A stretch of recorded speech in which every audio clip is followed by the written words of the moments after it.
Steinfeld for New Realities, and I'm here with the maestro, the actual master of public access TV. And you go back, we're going to show a clip of one of the earliest and probably one of the most popular shows you've ever done with Jane Roberts. But when did you actually start public access? Well, it would it would have had to have been back in the early 70s when everything was just coming into being. I was an academic and was teaching at a university when the cyber thing started. Right. And Jane Roberts was one of the very important early people who used video. Well, let's see this. This is Harold now. Let's go back to 1972, one of his earliest programs, his interview with Jane Roberts, and this is Harold then. Let's roll that in. Oh, this was in her living room with Robert Butts, her husband. Here we are, Harold. This evening we're coming to you from Elmira, New York, and we are really very, very honored and privileged to be able to be in the living room and the seminar room of one of the very most significant individuals on planet Earth that have had experiences with an altered state of consciousness. Ms. Jane Roberts, who, along with her husband, Robert Butts, have been investigating over these past 10-odd years, if I'm correct. I'm not exactly sure, but approximately 10 years. Another state of consciousness than which we are normally accustomed to dealing with. I'd like to welcome you very, very much to the program, and I thank you very much for inviting me here to be able to talk to you. I wonder, perhaps, whoever, I'm not sure which one of you might like to pick up on it first, but there will be some people in the audience, believe it or not, although it's a pretty aware audience that watches this program, but there will be some people in the audience who aren't aware of the material, the Seth material. Could you maybe just give us a little bit of a background for a general audience of the means by which, in a general way, you came in contact kind of consciousness and how it all got started? Bob? This began late in 1963. One evening, Jane was writing poetry after supper, as her usual custom, and she went into an altered state of consciousness. Just very unexpected by her. And she had an out-of-body experience. She found her consciousness leaving her body. And at the same time, she began to write in sort of an automatic script. Now, this experience lasted for over half an hour. And when Jane returned to her usual state of consciousness, she discovered that she produced this script called The Universe is Idea Construction. This is in one evening? In one evening, after supper. I was painting in my studio, and she was sitting out here. And I thought it was awfully quiet out there. And so I finally came out to see what she was so quiet about. And it was just at the end of this experience. She wasn't even able to use her voice to call me, to tell me what was going on. Good heavens. Had anything like that happened to you before? No, and actually it lasted a lot longer. It was well over an hour. Oh, wow. No, I just, I've been a poet since I was a child. And writing. The next thing I knew, my consciousness was just gone. And it wasn't an out of body in the respect that I had another body or thought I did. My consciousness through like the window and then into the leaves and into everything. And it wasn't until I came back that I found the script and realized that, I had to have written it. Yeah. When you came back and you were in, you weren't. There's two separate planes. You weren't aware of the other as you were. I wasn't aware of my body at all, or the manuscript or writing or anything. I was completely. What did you think? Gone. When I was doing it or after? Oh, after. Oh, you get to what you were thinking the first thing I did was call for Ron, and I saw the script and I started reading it like mad. But the thing of it was that the stuff that was in the script was stuff I had felt while I was out, to some extent, in that the script, again, the title was The Physical Universe as Idea Construction, the idea being that everything is a result of idea and has consciousness. But when I was out, would go in atoms and molecules, and I felt their consciousness. But then when I read the script, it was terribly hard to accept portions of it because it pretty much went against what I've been taught. But I mean, just having experienced that, I mean, what was your reaction to? Wild. I mean, I had done no reading in this field. I had done nothing. So as far as I knew, this had never happened before to another individual. It was something more anyplace. than super It was, you know, where did I go? How did I get out of my body? This is fantastic. I wanted to take one thing I'd like to say to the viewing audience that I'd like to point out, if we could very quickly at this time, the book, The Seth Material, which is Jane's and Rob's book they put out. The Seth Material is the one which, can you zoom in on it? Yeah? And let them see that it's published by Prentice Hall. This is a good general description, I think, of the characteristics of what's happened. This is the first. And another is Seth. Seth's big, intriguing look at a new consciousess from Seth. Yeah, that was written entirely in the translate. Entirely in the translate. And then we have a new book that is now on the shelves, written by Jane. And this is The Education of Oversoul 7. This is out now. This is out in the bookstores now. And then the one last, which is just about to come out, The Nature of Personal Reality, a Seth book. I would like to just, if I could, thank you very much for this brief introduction. Extremely good information. And I would like to inform the viewing audience that Jane and Robin have very, very kindly invited us to be present at a meeting in class in which possibly Seth will come through. And we'll see if we can maybe in the background get some of that for the video audience. A hectic affair. And if that's okay for you and for Seth and for the world, I think the world's waiting and ready for Seth and for Jane. And anyway, let me just say thank you very, very much. Thank you very much. That was her. She's wonderful. Congratulations that you realize that's the only video ever of Jane Roberts. And how did you contact her? I mean, well, I was a professor, and I was a defrocked professor because I was very anti-authoritarian. Right, but you're not a metaphysician. How did you contact Jane Roberts? Well, actually, it was a telephone connection that I had made from New Paltz, and my friend, who was a friend of mine who was doing video for me then, we actually had gotten somehow a 3/4-inch deck and everything, which was pretty unique. There wasn't much videotaping going on because the technology was only just developing. But how did you feel about being in the room when Jane switched her state of consciousness and Seth came through? I was just going to say we had got a great big luxury limousine that had been sold to us for practically nothing because everybody wanted to get 1,000 miles to a gallon in a little Volkswagen. And we drove in that to Elmira after a telephone conversation with my friend who was my fellow comrade, Steve Bell, that was a major videographer. And we drove to Elmira on appointment. And she was both of them, Richard Butts, who took actually... they were both wonderful Richard, people. Everything Jane ever spoke in those dialogues were recorded by hand, by her husband, Richard. My friend was probably more introduced me to that than I did by myself. Right. I wasn't into the consciousness thing as much as he was, but he was my dear friend, real smart. He's still around. But when you saw her go from Jane I'm to trying Seth, to get to that thing. Okay. And I'll say that little clip you saw of her, she was there, and like I told you, we became the very best friends, Jane Roberts. You did? Did you correspond? Yes, regularly. Do you have a collection of those letters still? Around somewhere. Oh, that would be valuable. And no, but we were in communication, friendly, but I didn't know her. I would just gone in, and she was going to have a class or something. Yeah. And then we went and we came back, and then she came into the room with a number of people, people who were involved with her thinking, and she was there talking. Well, it was after the Seth Material started, and this whole thing, before I'd realized that people, you might use them or think of them as symbols, or you might, no matter how you relate to them, they have their own fantastic individuality. And whenever any beliefs, even our own, blind you to that, you have lost.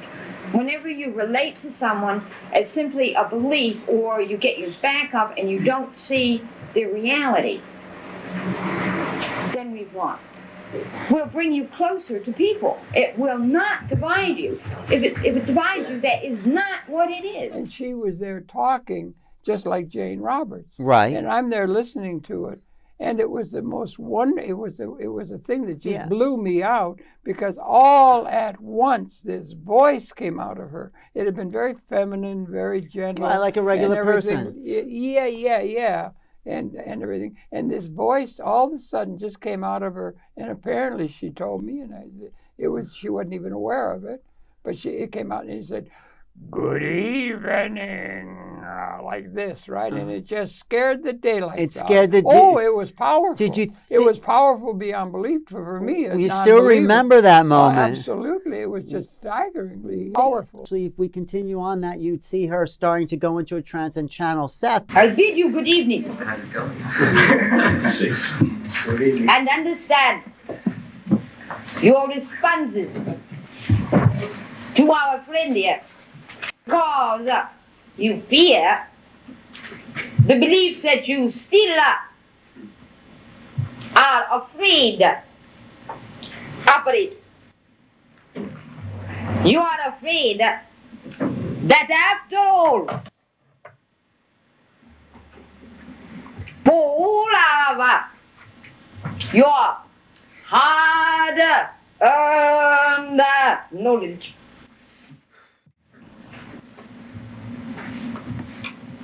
the others are right. You sin in our well-meaning and beautiful friend. Those are beliefs against which you yourselves have fought for so long. And you are afraid that in your heart of hearts you do not trust the joyful integrity of your own being. You are afraid that after all, the old stories may be correct, and there is something wrong in your creaturehood. You are afraid because our friend Andy is so sincere and so intent, that after all, what he unconsciously feels and what sometimes comes through in his talk is right after all. You must ascend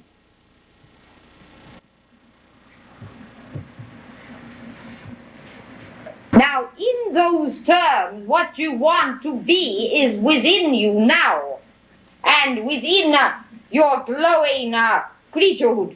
You are blessed because of your being, not damned because of it. As I have told you often, there is a spiritual biology within your being, and it speaks through each of your moments and through your sexual experiences. It speaks when you drink a glass of water, or when you wiggle your foot. That is also a highly biological nature to your spirituality. Your atoms and your molecules and your cells know themselves to be part of all that is.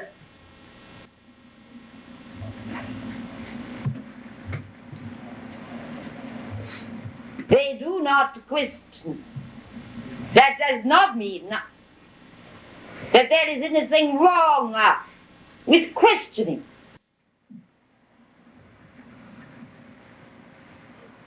It does mean that I say to you that you are blessed because you are.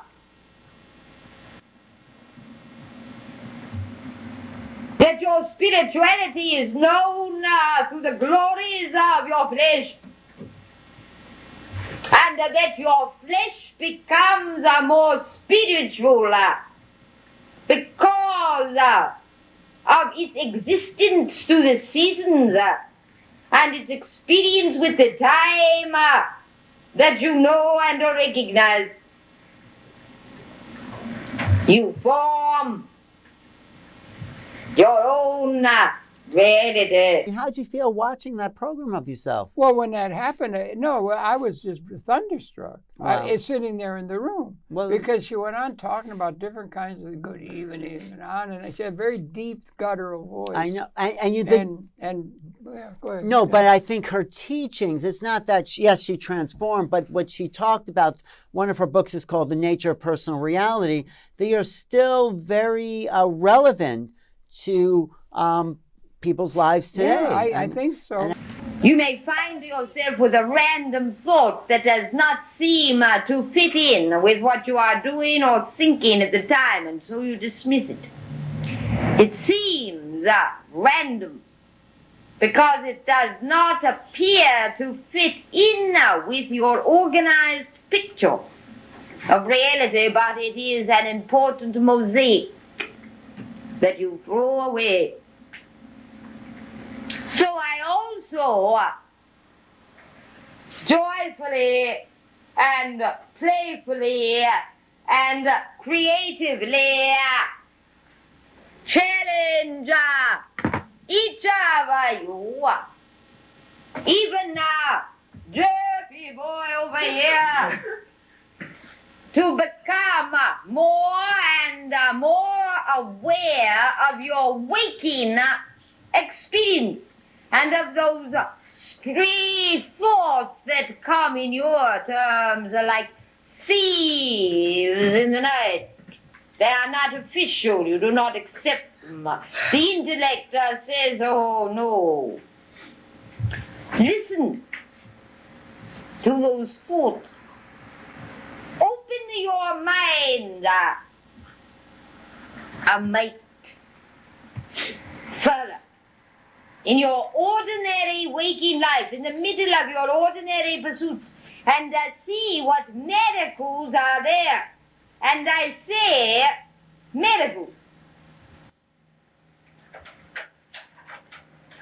Miracles because they can help transform your own understanding and your own reality. Be gentle with your own experience. Do not be such a disciplinarian that when stray thoughts or intuitions come to you, you dismiss them.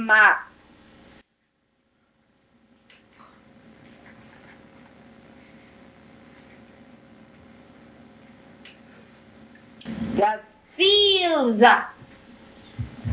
of your own beings are filled with flowers that you do not recognize. You do not stop to look at them or smell their odors. They are not official flowers or official fruit. Sometimes you try to be too practical.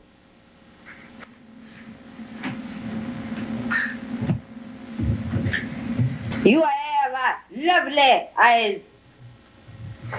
Those eyes do not try to be practical. They see out of the joy of their being. They do not hustle themselves. The right eye does not say, is what I am seeing right? And the left eye does not say, is what I am seeing wrong? They see together, and in being themselves, they see for you. For the atoms within your eyes do not see this image, though you do. You interpreted the image, and you see what you see. The eyes vision. The reality of the atoms and molecules that exist within the eye, that vision is far different. And yet there is no disagreement.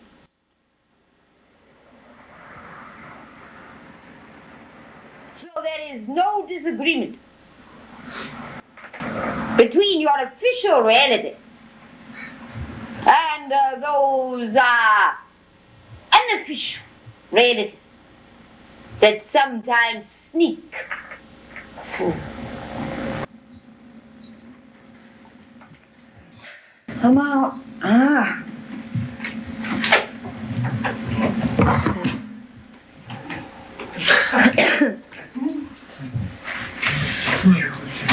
Camera? Light? Yeah, it's all right. I believe in channeling. I believe she contacted Yeah, a there was being something of like higher channeling or consciousness. something. Well, Yeah. it's very popular now. So she went into a trance, and Well, it was popular then among they had hippies. but You know, that. people who like pot. But and now stuff. it's kind of like mainstream. People talk about channeling all the time, but Jane Roberts was the first. More, I thought of her as a friend Yeah. because we became very, very good friends. We communicated and everything like that. Thank you. Very, very impressive. Have you enjoyed it? Yes, I really have. You have. That's I really have. I think class did too. Oh, Thank yeah, you. the class did. When you finished that interview, you It suddenly could've- suddenly had a different it could- perspective. Yes, it could have been because my friend was all into it and I was more political then and everything. But when she said, she's sitting there and she's such a lovely thing. And she goes and she's sitting all in a rocking chair. And she's talking to these assembled people that were devotees and everything. And then out of the blue of that lovely presence, there came this most deafening male voice. And it said, "Good evening." And it just made me go goosebumples. What did you I think? mean, it was really interesting. And she was being very authentic. I'm sure. Yeah. So she was really tapping into this male. I guess never did. Well, do that, I do you know. believe it, that consciousness yeah. is non-local, and she was able to shift her awareness to, like a radio receiver, tune the dial and get another. Well, I being have coming to agree through. with you and people like you. I think it's wonderful they're there and they're getting to do it. And I've there's interviewed- hope, I would think, but I don't. I guess I don't have anybody now that you. I don't know. I'll who- bring some people into your show if you want to Well, interview some more maybe, people like but that. I- What kind of stuff did she write to you about in her letters? Do you remember? I don't. Well, I we'll don't have- remember. we're It was gonna- all very much about good. It was all about consciousness, and Well, you know, there only and is. that alternate state of con. Now, I was never, and I still am not, much of one who has much to do with all of that consciousness stuff. But it became what was the hippies, the hippie, and who is it? Who's the guy that was the real leader of the Timothy Leary. Timothy Leary? Right. We became quite close. You and Timothy Leary? Yeah, we did a program with Timothy you had a Leary, and it was into that consciousness. Do you still have stuff. that program available somewhere? Yeah, it's up. But first tell me, what year did you start Manhattan Cable? Because you're probably the longest running producer in the country on cable I access. don't want to say that. There were people way before No, that. but There were now people- you're still doing it. That's 70s, 80s, 90s, 2000. That's like 50. gets to be long after a while. But doesn't it? and Yeah. in that time, you've interviewed some of the real It's leaders. about 5,000 hour long. I know. interviews So of let's that. talk about from the early 70s you started. Yeah, and it almost started with Jane Roberts, who you're very taken with. Yeah, I am. And we became friends personally. So what keeps you going? You still do 5 programs a week. At 85, you have unstoppable energy. What keeps you going? Well, I don't know. I have a curiosity, I guess. Still, and I always. still have this it's a little hard to hold on to when you get to be my age and everything. That I got a chance to maybe help make a small contribution. Well, maybe you to have. the averse to our destroying the whole. Not the planet, but the whole species. I think I think the species is worth saving, and I'm very, very concerned with the cavalier attitude of our political and economic. I agree with you. leadership. You have made a contribution, Harold. Well, I don't know if I have. I Didn't think seem to me Jane Roberts was good. I think there is a force making sure we don't blow ourselves Well, up. I hope you're right, my brother. Believe me, I Harold. hope you're right, but I don't see it. Well, I mean, I don't see know it. That's all, and it's not in my experience. No, but Harold, you've done an incredible job. I want to thank you on behalf of the public and the thousands and thousands, probably hundreds of My mother thousands. thought I was good. Well, your mother was right. You know why? You kept at it. You've been a pioneer, and you haven't stopped. Well, we give it a try. Thank Yeah. you, Harold Channer, Oh, that's quite a for bit. your time and the last 45 years Well, of yeah. your dedication May to. this a beginning and a continuation To of a inform- wonderful friendship between us. Well, Okay. we've been And all the friends good for about people you- 25 years. Yeah, I know. That's right. That's encouraging. That is It is encouraging. encouraging. And the good people are encouraging. I want a list of everyone you've interviewed. I so- got them all up on the YouTube. Okay. I make new programs all the time, and we can make them in our home now. You can make them and put them out all over the world. I want to stick with MNN. I'm a great believer of Manhattan Neighborhood I know Network. but you are the and longest. public access. and I you've wish there been- was more well, support. You're one of the of all-time producers institution. here. There isn't much support from public access Well, now I across think the country. any like. No, it's not got the money. MNN is an anomaly in my Well, way of thinking. You it- happen to have had some very, very good people, George Stoney and Yeah. all the people. I hate to bring this up. Bring but it the up. early studio for me Yeah. is the experience of Jane Roberts in her No, living no. room What about with the the early? camera. I had the camera, Right. 3/4 inch deck thing like this, you know, Right. and it What- was new. But no, this is why we're doing public access, because we're showing people it's not about money, it's about information, encouragement, wisdom, and possibility. I shouldn't have used that last sentence. It's good. Thank you, Harold It's only Channer. there- It's only Alan there for all Steinfeld with the it's only great, good for the all things. everlasting Harold Channer. Thank you for your time here. Thank you for Thank your you, Bill. Coming contribution. back again next time. Please tune in. Thanks for your contribution, Harold. And you, sir.